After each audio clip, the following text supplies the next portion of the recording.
Kita ada istilah fardu ain, kita ada istilah fardu kifayah. Bezanya, kita semua sedia maklum, fardu ain ialah kefarduan ke atas setiap ain, setiap orang, setiap individu. Ada fardu kifayah, kewajipan yang memadai. Apa maksud memadai? Memadai dengan sebahagian sahaja mengetahui, maka terlepaslah tuntutan kepada yang lain. Dah, saqatal haraj. Kan? Menuntut sesuatu yang menggugurkan haraj, iaitu dosa atau bertanggungan anil baqin. Kan? Ma law fa'ala al-ba'du saqata al-haraj anil baqin. Ta'rif atau pengertian fardu kifayah.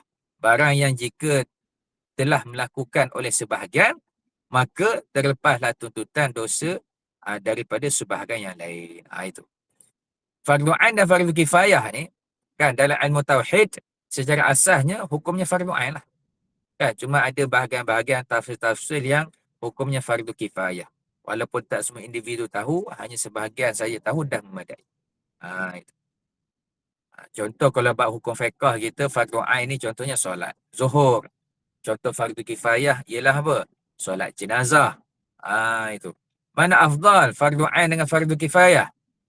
Muktamadnya jumhurnya kata fardu ain lah afdal. Sebab tu setiap orang kena buat. Sebab dia paling dituntut, paling mulia, paling besar ganjaran dari Allah SWT. Tapi ada sebagian ulama kata tak, fardu kifayah afdal. Tapi muktamadnya tidaklah fardu ain lah yang afdal. Cuma kita nak bawakan kenapa ulama tu berpendapat sedemikian. Kenapa ulama tu katakan fardu kifayah afdal? Kan? Jadi ada alasannya. Alasannya ialah kerana fardu ain dia hanya melepaskan tanggungjawab ke atas dirinya seorang sahaja. Tapi fardu kifayah dia telah melepaskan tanggungjawab ke atas semua ahli qaryah. Mana lagi banyak pahala? Kan, masya-Allah. Jadi sebab dia kukuh juga. Tapi walau bagaimanapun, kebanyakan dan jumhur para ulama kita tak berpegang begitulah.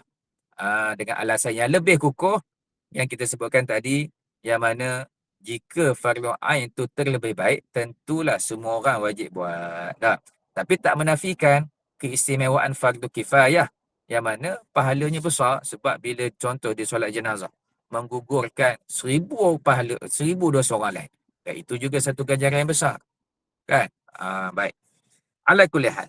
Jadi wajib atas tiap-tiap orang, ibarat ini boleh dobitkan di situ, maksud tiap-tiap orang di sini memberi petunjuk bahawa kewajipan ini hukumnya fardu ain. Boleh tuliskan di situ. Nota. Baik. Kemudian, ke atas orang yang mukallaf. Siapa orang yang mukallaf? Orang yang mukallaf dia ada 4 syarat utama. Barulah digelar sebagai mukallaf. Pertama, dianya mesti berakal. Kan? Kalau tak berakal, tidak dianggap mukallaf, tidak ada tanggungan, tidak ada dosa, tidak menanggung pahala. Tidak menanggung dosa dan tidak menanggung pahala. Kan? Mesti berakal. Siapa yang tak berakal? Majnun, orang gila. Kan? Kanak-kanak. Kanak-kanak tak berakal. Di sudut syarak lah. Kanak-kanak macam mana tak berakal? Kanak-kanak yang belum mumayyiz. Kan? Mumayyiz tu apa dia?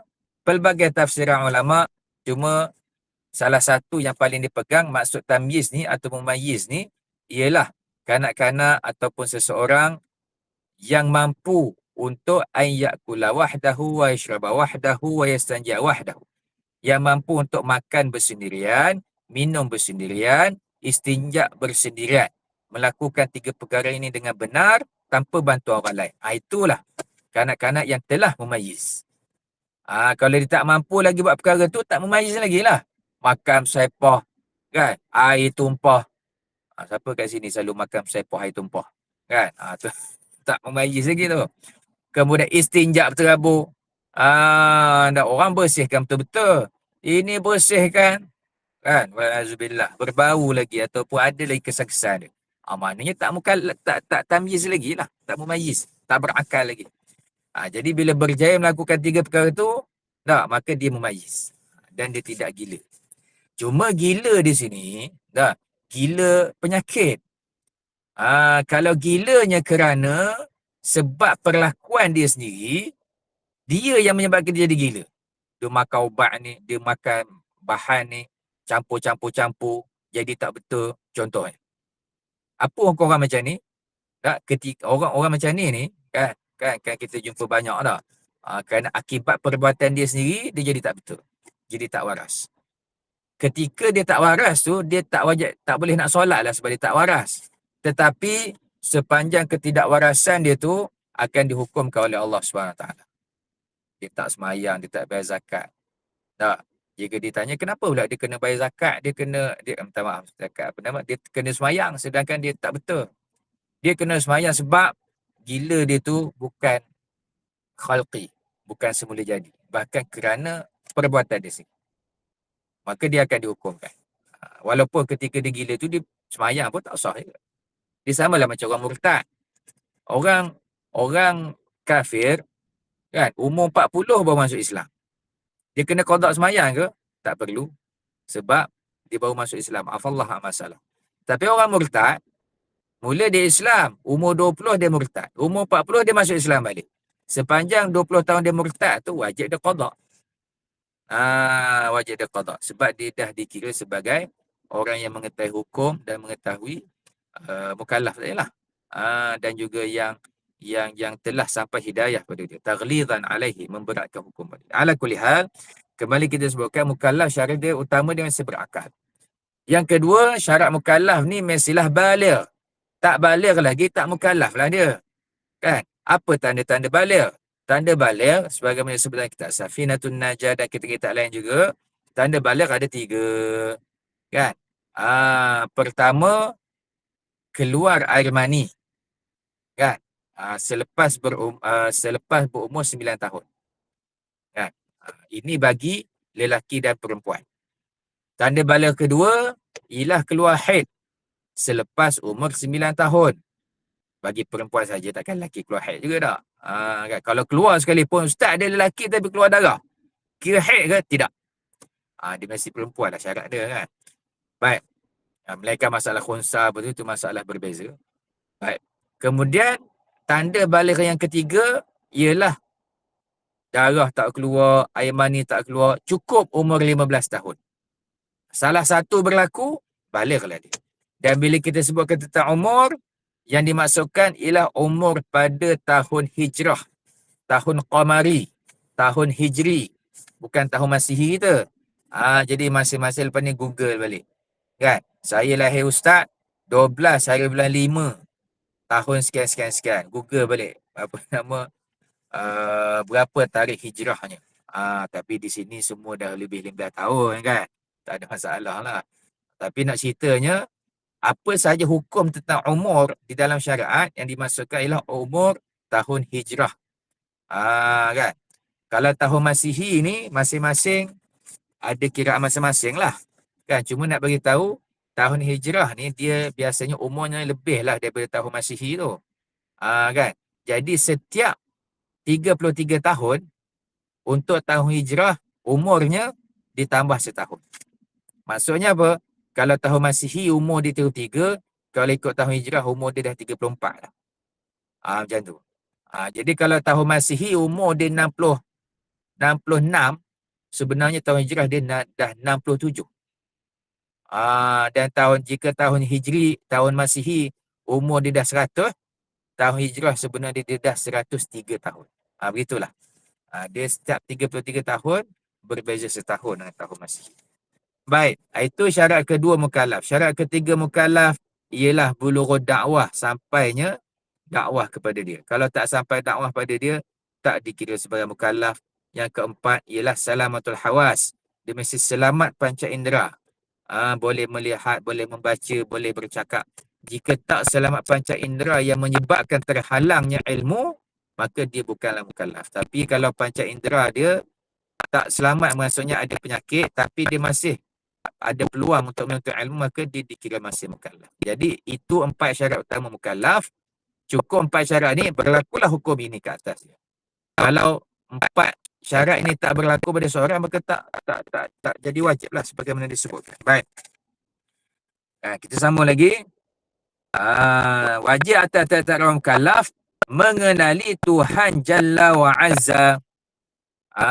Jalla wa Azza, Jalil, yang mulia, Aziz, yang maha jujur, dengan segala sifatnya, kan? Dengan segala sifatnya yang wajib padanya, yang mustahil padanya, yang harus padanya. Cuma kalau perasaan ibarat wajib tu, kata wajib disebut kali, maka wajib kali pertama atas orang alam itu Jalla wa Azza dengan segala sifatnya yang wajib. Wajib ni dia ada dua jenis wajib. Nanti muka surat empat ni dia kalau bumi ni muka surat 8 ni. Kalau jauh muka surat 4 lah. Kan sama-sama. Masalah 5. Dia akan cerita hukum akil dan hukum adat. Juga hukum apa satu lagi hukum syarak. Itu yang disyaratkan buat dia. Beza wajib pada akal, wajib pada syarak dan wajib pada adat.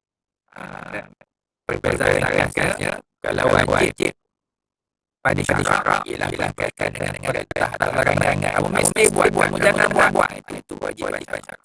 Ada kewajiban, ianya berkaitan dengan perkara itu boleh berlaku ke tak boleh berlaku. Mesti berlaku ke tak mesti berlaku. Mesti berlaku tu bagi wajib akal. Kan? Allah ni ada mana Allah tak ada. Maka kita sebut hukum akalnya Allah wajib ada. Begitu. Tapi kalau berkenaan dengan kita ni Allah Ta'ala ini diperintah untuk solat tidak. Kita kata ya, kita diperintah untuk solat. Maka solat hukumnya wajib syarak kepada seseorang muslim. Contoh itu beza wajib pada wajib dan kita dengan terperinci.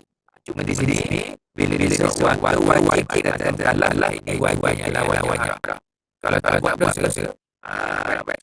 Ada pandangan dengan segala-galanya wajib. Ini berkaitan dengan mesti berlaku dan mesti berlaku. Sifat wajib mesti ada mesti ada daripada Tuhan. Wajib yang lawannya haram, wajibnya lawannya mustahil. Sebab itu kita tak sebut sifat wajib bagi Allah, sifat haram bagi Allah, sifat haram bagi Allah. Kita sebut sifat wajib bagi Allah, sifat mustahil bagi Allah. Sebab wajib dan mustahil ini ada pengertian dia disebutkan wajib solat. Baik. Maka disebut mesti tahu sifat wajib pada Allah, sifat mustahil pada Allah dan sifat harus pada Allah. Mesti tahu. Kan? Contoh sifat wajib pada Allah, Maha Berkuasa, Maha Bijaksana, Maha Mengetahui. Kan? Itu sifat wajib pada Allah. Apa contoh sifat mustahil pada Allah? Contohnya yang binasa, yang dilahirkan, yang berbilang-bilang. Itu sifat mustahil Allah. Dan segala sifat dan yang harus padanya Allah. Apa contoh sifat harus pada Allah? Contohnya ialah ketentuan, ciptaan ataupun kebinasaan pada satu-satu makhluk. Itu contoh sifat harus bagi Allah. Kan? Ni dia dah kahwin ni. Jadi ketentuan ciptakan anak ataupun tidak ciptakan anak kepada pasangan tersebut adalah harus sahaja bagi Allah. Allah Ta'ala nak ciptakan pun sah. Maksudnya memang bukan sesuatu yang melanggar kemuliaan Allah SWT, mengurangkan kemuliaan Allah Ta'ala.